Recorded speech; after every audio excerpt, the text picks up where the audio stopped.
All right, people are quickly logging on, so I'll go ahead and get started. Hello, everyone. I would like to start us off this evening with a land acknowledgement.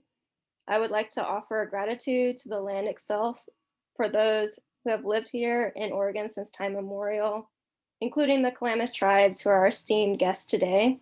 I would also like to acknowledge the continuing presence of Indigenous peoples on the land today, as well as historical events, including colonial legacies and wrongdoings that have had long-lasting and current impacts. Lastly, I would like to thank the Klamath Tribes for their time here today to create this space of communal learning and growth.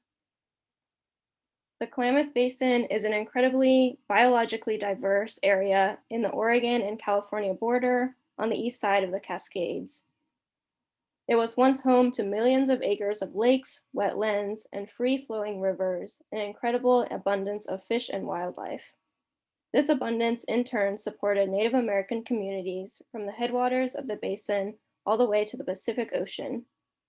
A century of water diversions, dam building, and agricultural development has radically altered the basin, and today several species of fish are protected under the Federal Endangered Species Act.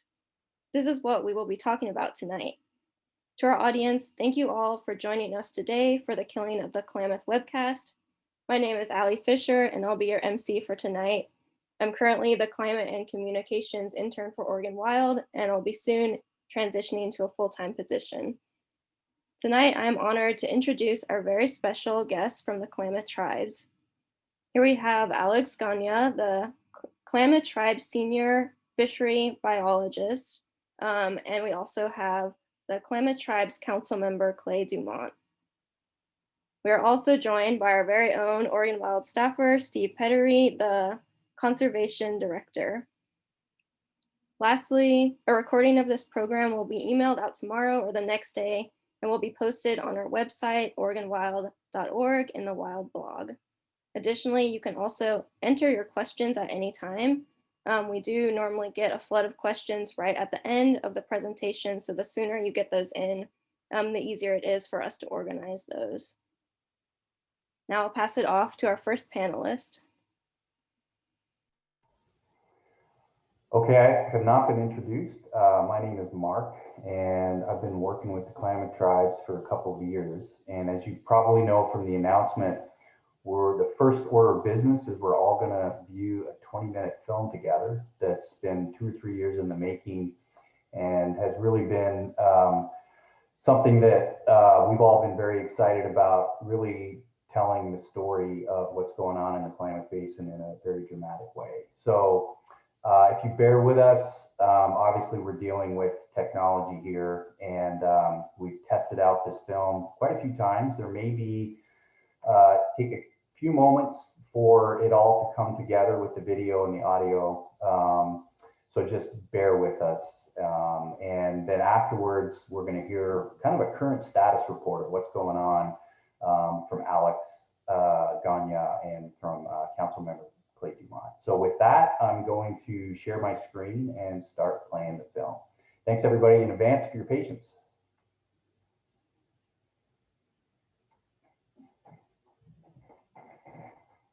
Okay, so you should be seeing it on your screen, and then you should see some words on the lower left side, Killing the Klamath Web. And I'm going to start the film now.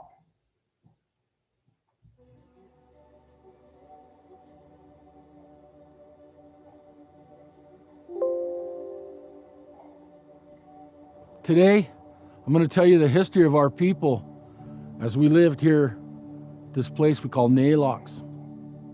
Thousands of years ago, we lived here and all the way around this giant lake, filled with fish. One year, there was a famine. Our fish didn't come back as good as they once did.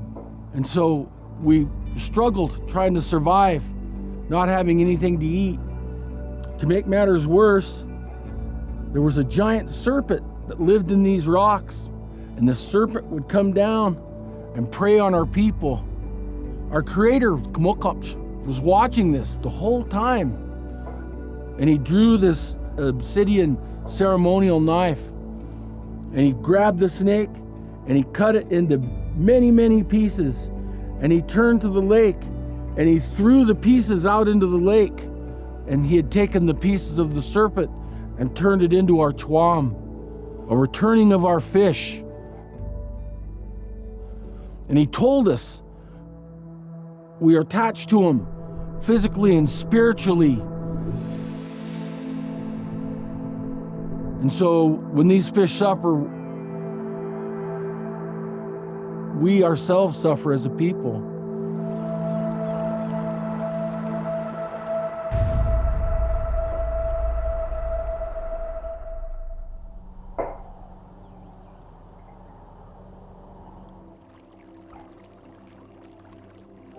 We're a nation of people. We're actually 3 different people groups that came together, through treaty. And this is our Aboriginal homeland. It's just such a beautiful, beautiful place and so abundant with all the resources that we could live here. It's awe-inspiring. I mean, any trip along the lake, early in the morning or in the evening, and how the sun hits it and how it changes, or how the fog lays on the river in the mornings. There's a spiritual, legal, a moral connection to this land.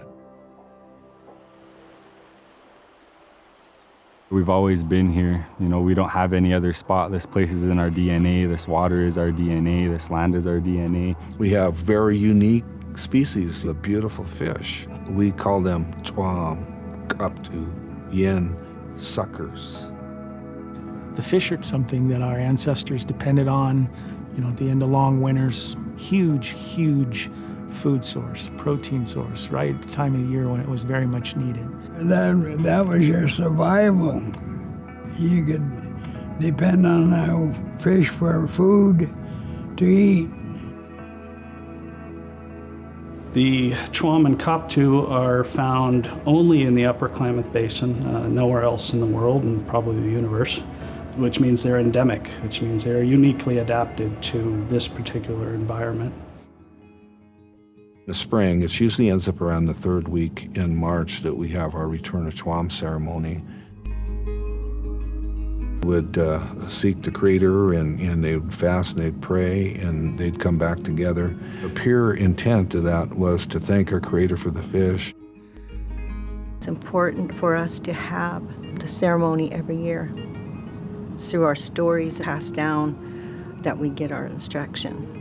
I think that one of the things that ceremony does is it puts people at ease because it produces a unity of understanding. And that's really important for a tribal community, to stay connected to who we are. And we're working really hard to bring that back. Things have changed so significantly in the last 100+ years. The things that were here and should be here are lost. Just the very fact that our chwam and our Koptu are endangered, it points out that there's been significant change.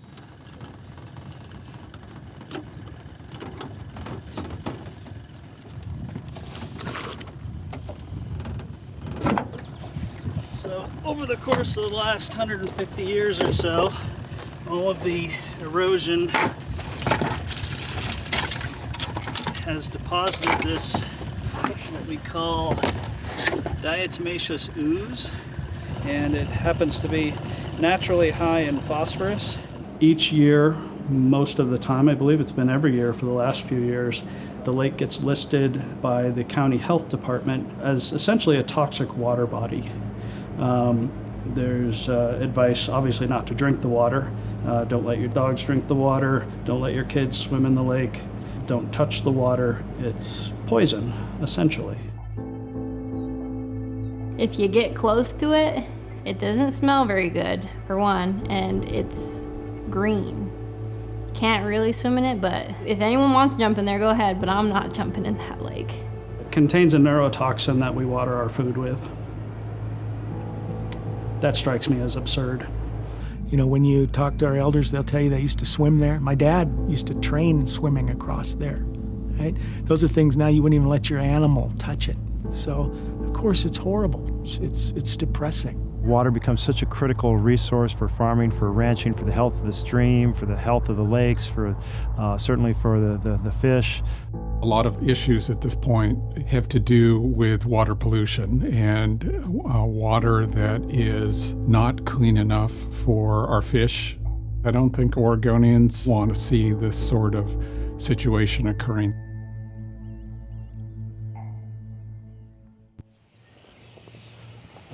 Each year, tens to hundreds of millions of larvae are produced by the Chwam and the Koptu, and due to lake conditions, they are all essentially dead by the fall of each year. The little ones drift down to the lake. They enter the few remaining wetlands that are available. They then go out to the lake. The lake then has a massive algae bloom, and in the fall, this algae bloom starts to die back. And when that algae dies back, bacteria decompose the algae, absorb all the oxygen from the water, and cause a lake-wide, what we call anoxia, the absence of oxygen in the water column. The younger fish are just generally more susceptible, weaker, and the vast majority of time they can't make it through the summer. They consistently die every year because the lake dies every year. And it'd be hard to try and reverse all the things done to that lake.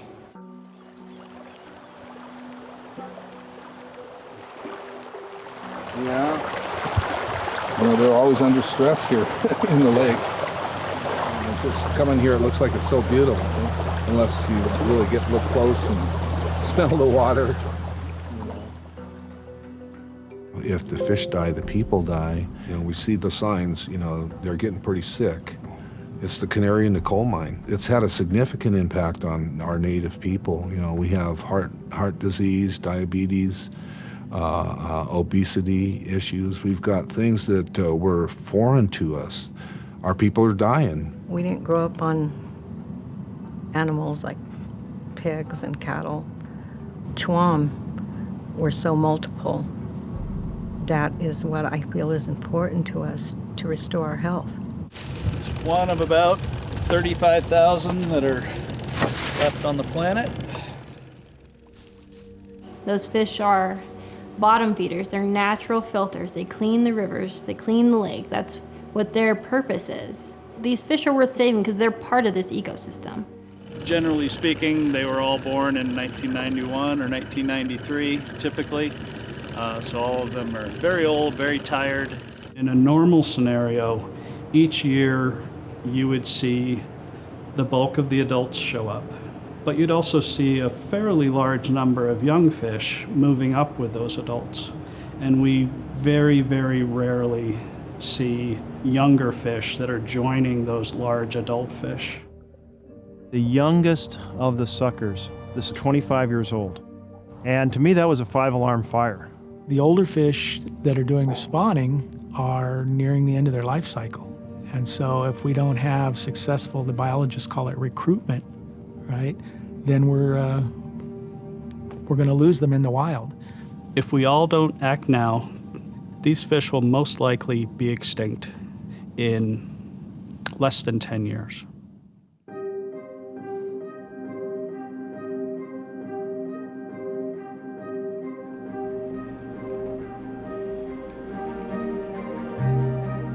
The goal here at our research station is to halt the decline of the species and assist in its recovery back to harvestable levels for the tribe.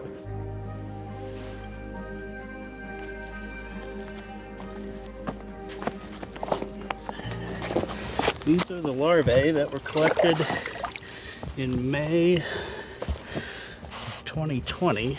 Hopefully they will live to be 50 plus years old. They're not even one yet. But we can only do that if the lake is healthy and clean.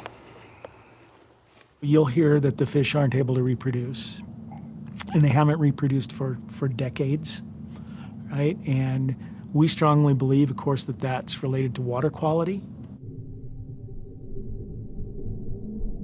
We have two major components when it comes to water in the Upper Klamath Basin. One is the water quantity. Some of the first reclamation projects were started in the late 1800s. And they dug big canals. It was all geared to irrigate. Development of irrigated agriculture has basically been unchecked by the state of Oregon and by the federal government. Our resources need that water, whether it's fish or the aquatic resources. Now, there's not enough water to meet our needs and needs of ranchers and farmers. Because of irrigation, we consistently lower the lake below levels that were there historically, and that has impacts on the habitat for the fish. That lake is thousands and thousands of years old, and it's evolved into a very, very specific environment.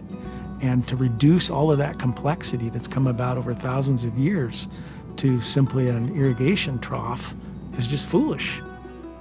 By the end of the summer, roughly 75% of the lake is gone. Imagine if you took your nice big home aquarium, it has 100 fish in it. I'm going to take all but, say, 4 inches of water off the bottom. Those 100 fish are still in there. And all those fish are going to be expected to survive as if everything is the same, as if it's normal. Again, that's something that these species have never encountered, which is why we're seeing them gradually fade away. The second component is the water quality. When development came in, the first thing to exploit would have been the timber resources. The easiest one to exploit was the ones next to the river, where you could fell the trees near the river, put them in the rivers, float them down to the lake, float them down to Klamath Falls, and process them. By removing all those trees, you kill the roots that are binding those sediment particles that have the phosphorus in it. Those sediment particles then wash into the river, they get deposited in the lake. The second major event that happened was the introduction of cattle grazing. Once you remove all the trees, you have a lot of open land, you can bring in cattle, and their hooves take all that loose soil and they gradually press the banks down and move that sediment into the rivers. There's no mechanism anymore for the phosphorus to be taken up by the wetlands that surround the lake or the riparian vegetation. So it's gradually accumulated in the lake over time, fueling the algae blooms. What is more important? The livelihood of the first settlers and the ranchers and the farmers, the potato growers, alfalfa growers, or the tribes and this fish? Well, what weighed the most? People bring in the cattle. You'll see them coming in. A lot of them come from California, and overwhelming what the land can handle, and then taking them back out again. You're not supposed to impact water quality through your agricultural or cattle operations. Unfortunately, those are largely ignored. One of the biggest problems that we have is that our members can see their cattle in our rivers, right? And that's deeply offensive. You can't have massive amounts of cattle trampling stream banks, right? Widening out these rivers, making them shallow and warmer. You can't have them defecating in the river. You can't block off cold, clean springs, right, that used to feed the rivers and flood irrigate. There's standards in place that must be met in order to have agriculture in Oregon. They're simply not followed. And there is essentially no enforcement of the rules in Klamath County. Well, the first thing that should happen is they should enforce the clean water laws, right? Somehow, the Oregon Department of Agriculture got put in charge of enforcing the clean water laws in the state. And from my perspective, that's been a disaster, right? We see those laws being violated every day here in our homeland. So just enforce the law would be a good start. We're talking about the Clean Water Act, which again is the Congress delegated states to determine water quality standards and all those things to be developed and enforced by the state of Oregon. Nutrients are the main problem that we have that accelerate the algal blooms and cause the poor water quality conditions that are killing our fish. And you guys have a responsibility to monitor that. The Federal Clean Water Act does not regulate agriculture, forestry practices directly. It asks the states to put together best management practices, but those aren't regulations. People aren't, at least under federal law, required to comply with a best management practice. And this is part of the problem, frankly. There's deep resistance to a lot of commonly used methods to fix this issue. At a very minimum, simply putting up a 4-wire barbed wire fence with a water gap and allowing that vegetation to naturally recover. It will. In the absence of human pressure, nature almost always recovers.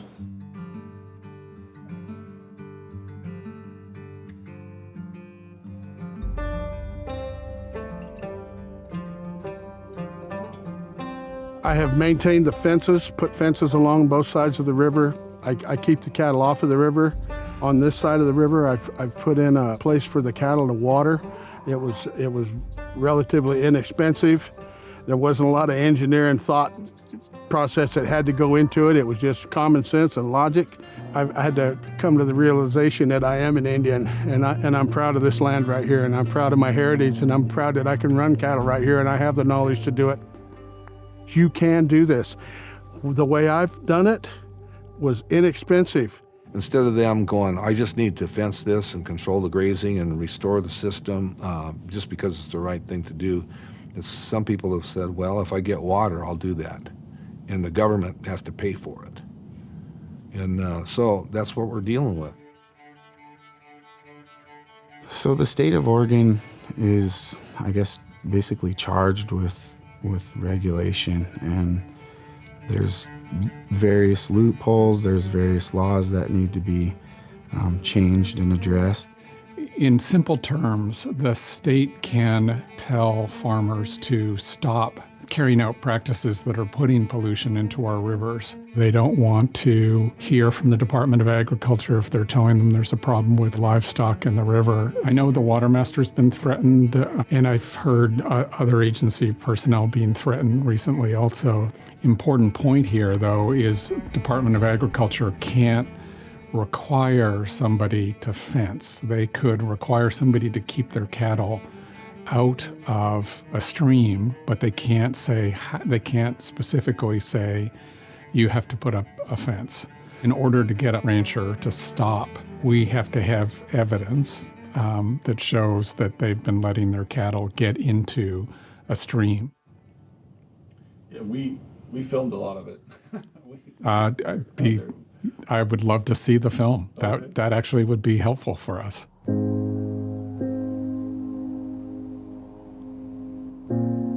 It does get political when you're trying to protect our fish and you need water for that. People will marginalize those fish. They're not as important as the American farmer and the other food source. And consequently, the tribes and our people aren't as important. To me, it's a tragedy that we're marginalized in our homeland because all we're trying to do is protect who we are and the things that are the remnant. I want to say the remnant of what was once here. What our tribal people are standing for and what we're fighting for and what we've been fighting for since time immemorial is to protect this place for everybody that lives here. And one of the fundamental solutions is to reduce irrigated agriculture because what we're doing isn't sustainable. It's evident by the fact that we have endangered fish in the lake. There's too many people after too little water. We need more boots on the ground to be able to see where that rancher is letting their cattle get in a stream or somebody's cutting down willows in a riparian zone and stop it. And if necessary, fine people. Be honorable people. Think about what you're doing. Think about how your kids and your grandkids are going to think about what you're doing, what you're presiding over here as these fish go extinct. There's no way to bring back the suckers. Once they're gone, they're gone. We're going to fight you, and we'll fight you to the bitter end. I just want to keep ringing that 5-alarm bell and saying we've got to go forward really aggressively. With respect to these fish, the clock is ticking and we are running towards a cliff. There's no parachute on this one. Once they're gone, they are gone for the rest of time.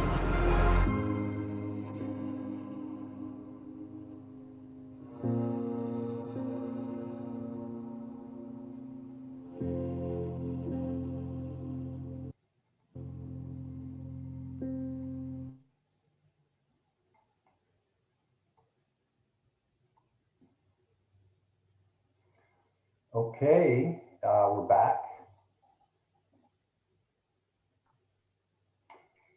And Allie, did you want to pick this up as the MC? I think we were going to hear from kind of first from Alex about, obviously we have a drought crisis in the Klamath right now. And Alex was going to talk about kind of what is going on with the fish right now and what that means. And then Councilman Dumont will kind of talk about the political policy and legal landscape. So Alex, I'll turn it over to you. Sure. So historically in the upper Klamath Basin, there were 3 large lakes, 2 of which were drained for agriculture. That leaves Upper Klamath Lake. Historically, there were most likely tens of millions of these fish. These were the fish that maintained the ecosystem. They were the things that kept the environment clean, essentially. And with the removal of the 2 lakes in the lower part of the county, obviously those fish went away immediately. And the fish in Upper Klamath Lake have been sort of holding on. Every once in a while, very, very rarely, they would have a successful recruitment event. However, that hasn't happened since about 1993. So all these fish are very, very old. When I started here with the tribes 5 years ago, there were, for Lost River suckers or chwam, there were approximately 108,000 that came up the Williamson River to about a 5-mile stretch of the Williamson River. Our current estimate is around 19,000. So even since filming this documentary, it's gone from last year, it's gone from 30,000 down to 19,000. They are, again, they're very old, they're getting feeble, and something needs to be done. For the Koptu, there's only one population of genetically intact Koptu essentially in the world. That's in Upper Klamath Lake. Again, when I started here 5 years ago, about 20,000 swam up the Williamson River. And our current estimate, based on the fish that we have tagged, of which we have a large proportion of the population tagged, is only around 3,400. So I absolutely expect to see numbers in the less than 1,000 within a few years, based on the trajectory we're seeing. This year is particularly dire. There is one population of Lost River suckers, chwam, that spawn on the east side of the lake in a very tiny patch of gravel that they didn't have any access to this year. They were unable to access any of that water that they needed to get to in order to successfully, once again, for the umpteenth year in a row, try to generate some newborn fish to supplement the population. So we're starting at a very low point. Most of the wetlands are already dewatered. Some of the fish can't get to their spawning grounds, and we're expecting the lake to drop another probably 2.5 feet or so over the next few months. That's going to leave roughly somewhere around 20%, 20 to 25% of a full lake with, again, still all the fish in there, sitting there baking in the sun with far too much algae in it. And I fully expect there to be some sort of fish kill that happens this fall. I wouldn't be the least bit surprised.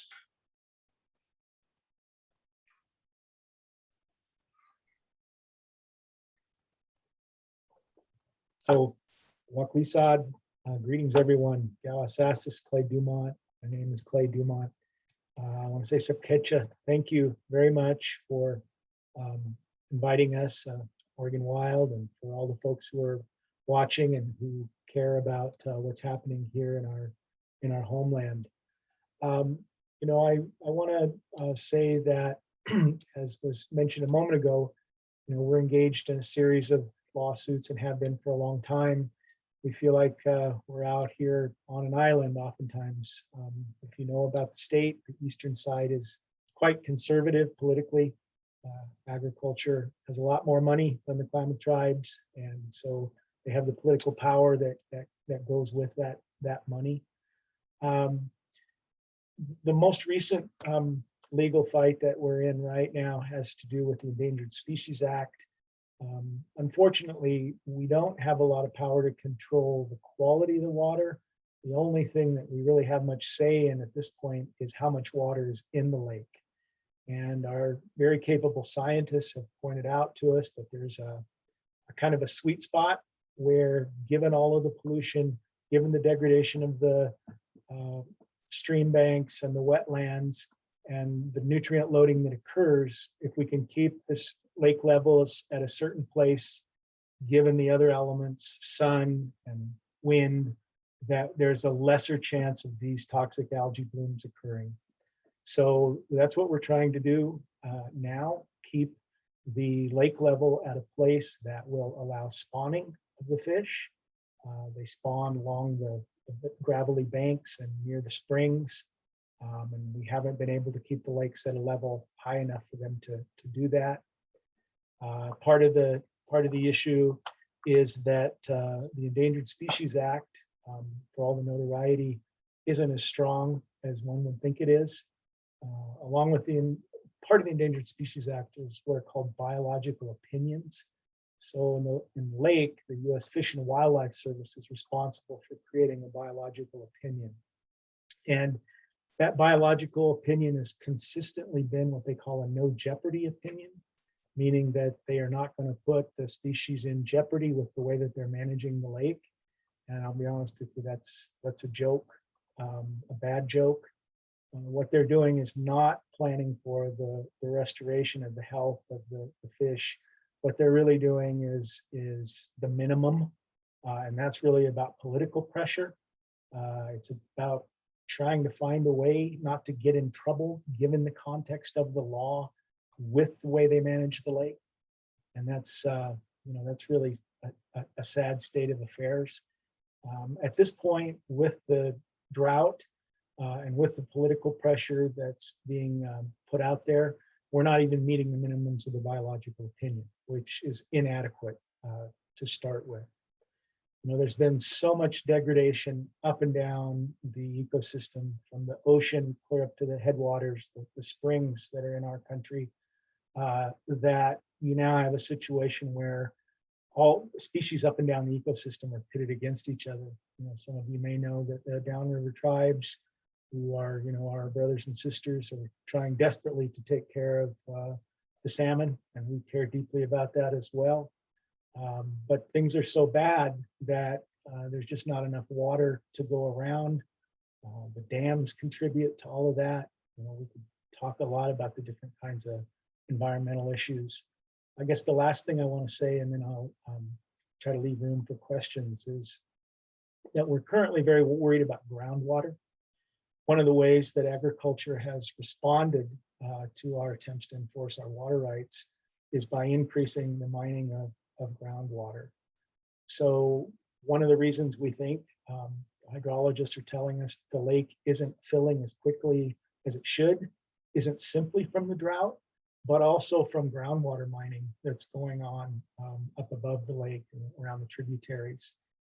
Every day now I'm seeing come across my desk more and more permits for stock watering wells, and they go right along the rivers. They're virtually unregulated. It's just a really bad situation.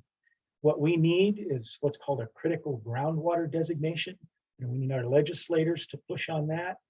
I believe that Oregon Water Resources Department would be helpful if they had the resources. Frankly, they don't. They're not even able to enforce all of the violations, the water rights violations that they come across. The Oregon Department of Agriculture, I think some of them very much would like to do the right thing. The last I heard, they had one individual for 3 counties. And so they just do not they're underfunded. They don't have the capacity. It's not a good excuse, but we need, to exert some political pressure to get those resources available. We need to have not just wetland restoration, which was huge. As the biologists will tell you, those are sinks. They used to keep the phosphorus from pouring in. They also, in the hottest part of the summer, would hold moisture in the environment. We need good forest management. Our elders tell us that in the hottest part of the summer, before the clear cutting that went on, you could go into the woods and go down a little ways and find moisture. We need the springs that used to feed the river to be reconnected. They're now often cut off and used to flood irrigate fields so that hay will grow for the cattle. We need to have floodplains reconnected up above the tributaries. We have a Klamath Marsh here and a Sycan Marsh that were very important to our ancestors. These were some of the biggest settlements, huge food sources. The Chuam and the Koptu are critically important, but they're really just some of the species that we're able to talk about because of the Endangered Species Act. We also had a food source, which was lily pods that we called wokus, that were a food staple that we dried and relied on through the winter months. Those wokus are now drying up in what used to be wetlands. There aren't that many of them left, and they dry up in the summer. And so the changes are just immense, and the challenges, both legally and politically, are frankly sometimes overwhelming. So I'll stop there and glad to help with questions if folks want to ask. Yeah, Might thank you. add just a little bit of context from Oregon Wild's perspective. And I guess first I want to thank the Klamath Tribes for sharing the film with us tonight, and all the work and advocacy you do for these fish and for other fish and wildlife and wetlands and clean water throughout the basin. When I first started working on Klamath Basin issues many years ago, there's a biologist once told me that the first thing to know about the Klamath is that water always flows uphill to money. And I think I've heard a lot of the discussion so far about the crux of these problems. We seem to constantly be trying to figure out how to just put a Band-Aid on the situation in the basin and get through one more year, rather than really focusing on how to fix these problems so that they don't continue to fester. I first started working on wetlands issues in the Klamath Basin back in 1999, and a lot of what we're talking about today, were the same things we were talking about then. And I think for the audience, I think a couple things I would share. One is the Klamath Basin is sort of an upside down watershed compared to what most of us think. When we think about rivers and wetlands, we usually think about the headwaters being up in the mountains and the wetlands being down on the coast. And in the Klamath Basin, prior to the Bureau of Reclamation, agricultural development, the wetlands are really in the headwaters where these big lakes and wetland complexes were, where these fish thrived. And over the last century, we drained those wetlands, turned that into cow pasture, turned it into irrigated agriculture. So the systems that were in place, the natural systems that filtered water, that cleaned water, that captured and stored water, were all taken out. And then during the times of the year when the basin is driest, when there's the least amount of water, what we replace them with has the highest demand, right? We want our irrigation water, our cattle water, during the hottest months when there's the least of it. And with climate change, we know that situation is going to get worse going forward. From my perspective, as we think about solutions, we really can't ignore the elephant in the room, that we've promised too much water to too many different interests in the Klamath Basin, and there is not any magical solution, a water bank or more groundwater wells or fairy dust that's going to make that problem go away. And what really at the core of addressing these things we need is federal legislation and federal program to buy water rights back from willing sellers and retire them, so that there can be more water left in the system for fish and wildlife, more water left in the system to honor tribal water rights, both for the Klamath Tribes and for the downriver tribes. and frankly, more certainty for the irrigators who don't want to sell. We're in this situation right now where we're just lurching from crisis to crisis, and there really isn't a solution for that that doesn't start with demand reduction.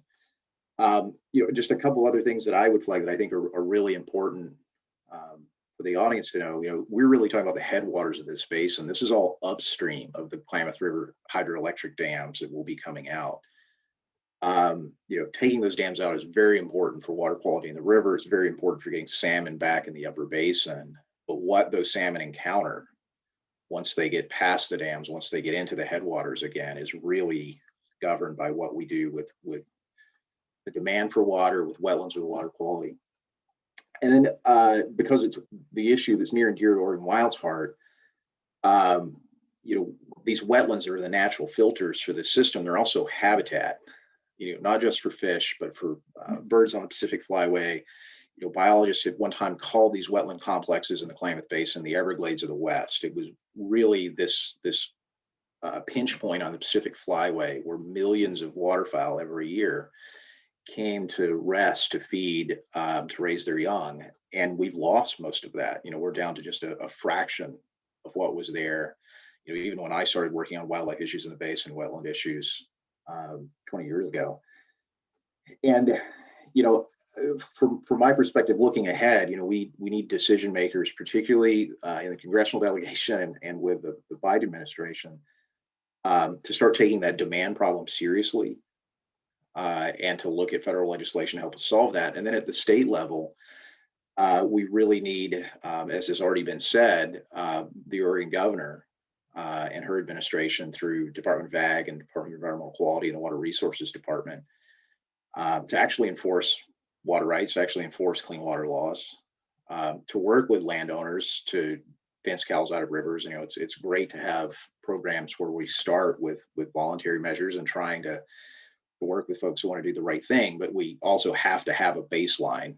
You can't just leave it to the goodness of people's heart to do something in a crisis like this.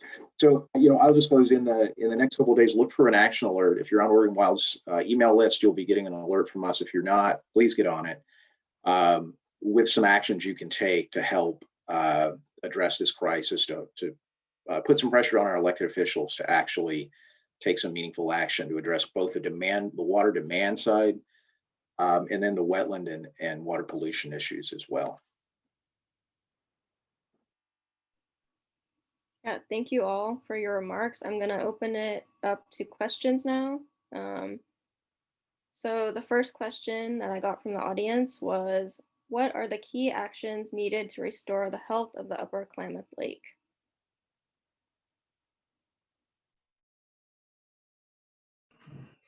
So there's a few things that are critical right now. We have about 100 years worth of sediment, mud, essentially, that's been deposited in the lake. That's a really difficult problem because once it's in there and it'll be there forever. The start of fixing that issue is restoring the wetlands around the lake so they can start acting like those aquarium filters. That would be a great start for the lake itself. The tributaries, we need the cows off the river, which means we need enforcement of the ODA rules to help address that. The sooner that happens, the sooner the riparian vegetation can come back, start growing, and anchor that sediment in place rather than having it float in the lake. Is my audio fixed? I noticed there was a comment about echoes. A little bit, okay. So those are the two sort of 10 to 20 year items that are doable. They're doable. It's a matter of funding to buy out farmers that are done farming around the lake, and then simply to either provide the stick or the carrot, whichever the landowner needs to fence off the cattle off the streams. Yeah, I might add, our scientists are telling us that if we could get 40% of the current nutrient loading, phosphorus loading, to stop, that we could get this thing under control.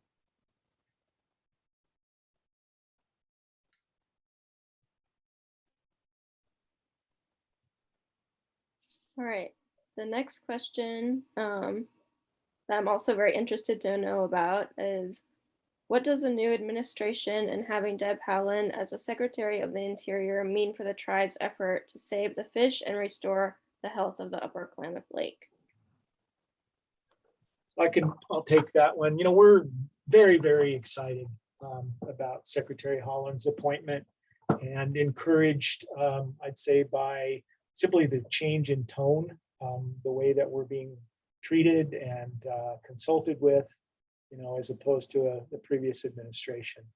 I think that the problem is that there are multiple crises, right? As you've been hearing, the salmon are in trouble, our fish are in trouble. So to try to come in and deal with devastating problems that have been brought to bear over a century very quickly in the first season, that's going to be hard.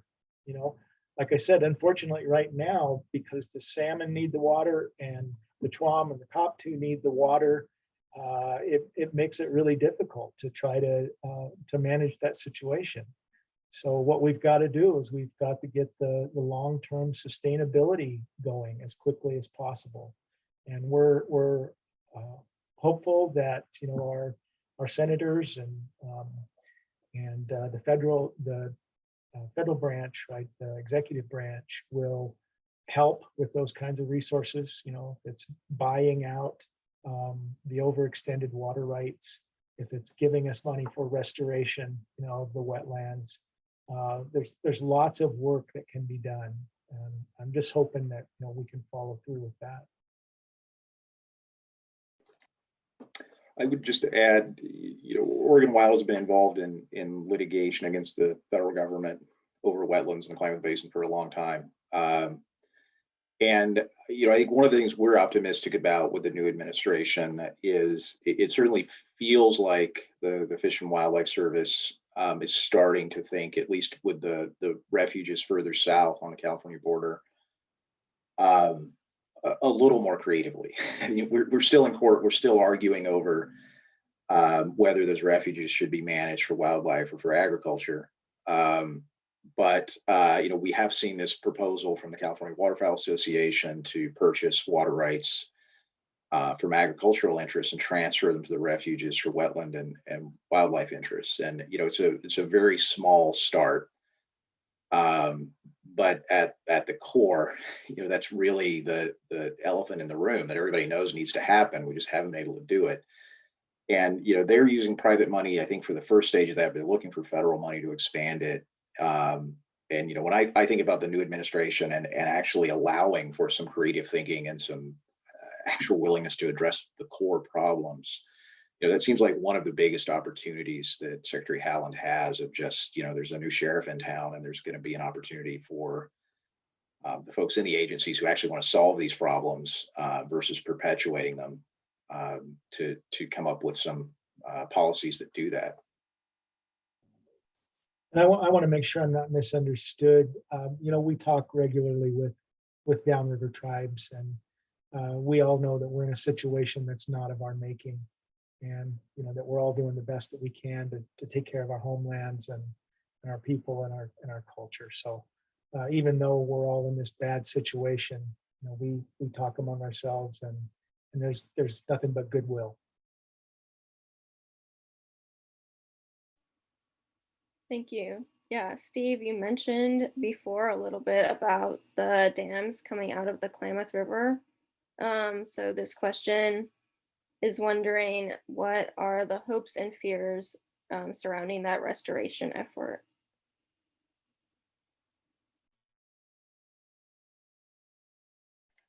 I mean, I think, speaking for myself, you know, as a person who was actually a salmon angler, seeing runs restored and seeing those fish abundant again, and you know, having spring Chinook in the Upper Klamath Basin would be an amazing act of redemption, I think, for America and Oregon and California.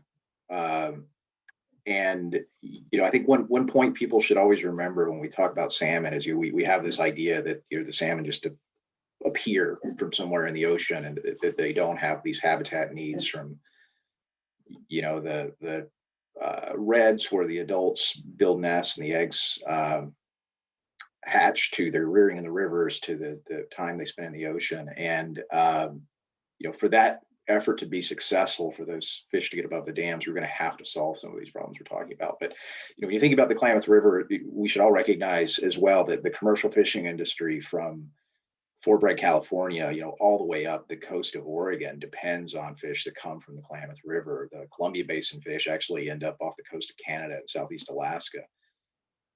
So this basin has a lot of importance, beyond the immediate geography of the river. And we call the salmon chiels, and they were once very, very important to our people. We have recordings, documents of our great-grandparents, including my own great-grandfather, talking about how when he was young, how many salmon they took out of the Sprague River. They sustained our people also for long periods of time. And one of the things that's happening right now with the dams is that these worms, these parasites, require water out of the lake to try to wash them away. If the dams weren't there, the river would be running differently and we wouldn't be having that problem. So that's another artificially created problem that's putting species against species.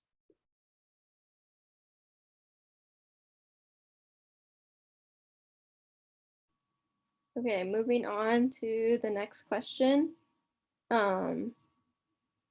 So of the things that have been tried over the last 20 years, what steps do you feel have been the most effective at improving conditions for the fish? So when species are listed, there tends to be a tremendous amount of research put into figuring out what's going on. Why did they get listed to begin with? And over the last 30 years, since they were listed in 88,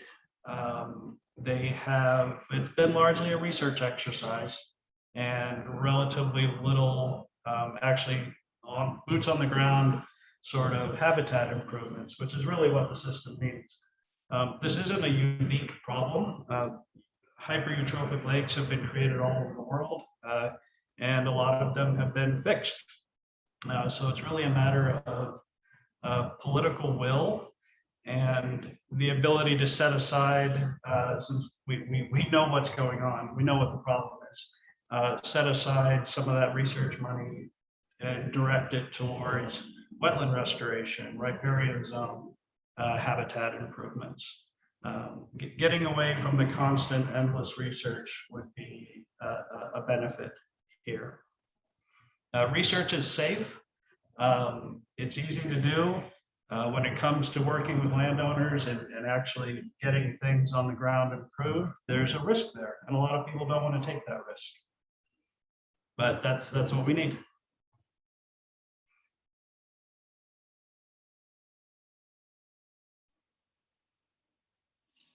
Any other remarks on that question? Or I can move on.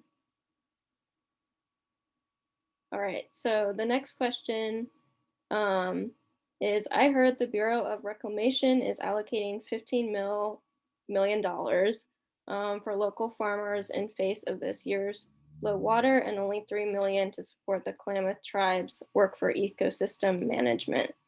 Will this $3 million actually help if there's no water in the system?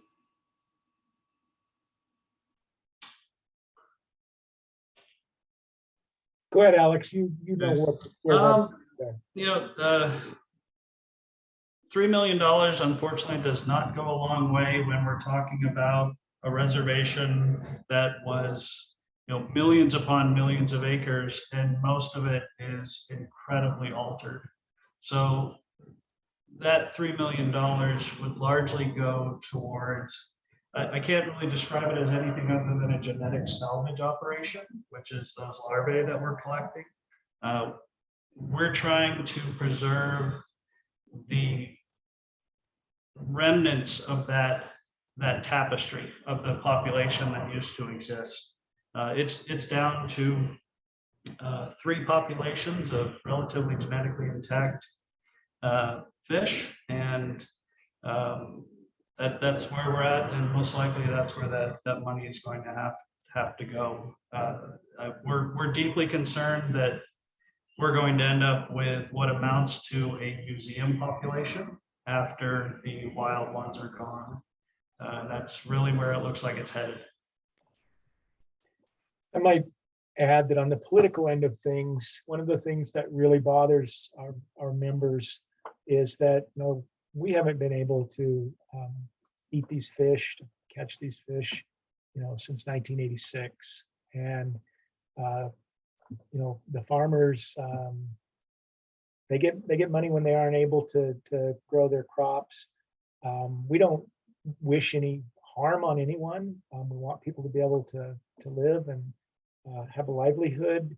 But if we simply give money and don't ask for changes, right, to more sustainable ways of doing agriculture, agriculture at a level that is sustainable, ecologically sustainable, then we're just perpetuating the problem, right? That money has to be targeted in a way that's aimed at changing things and not just getting through one more year.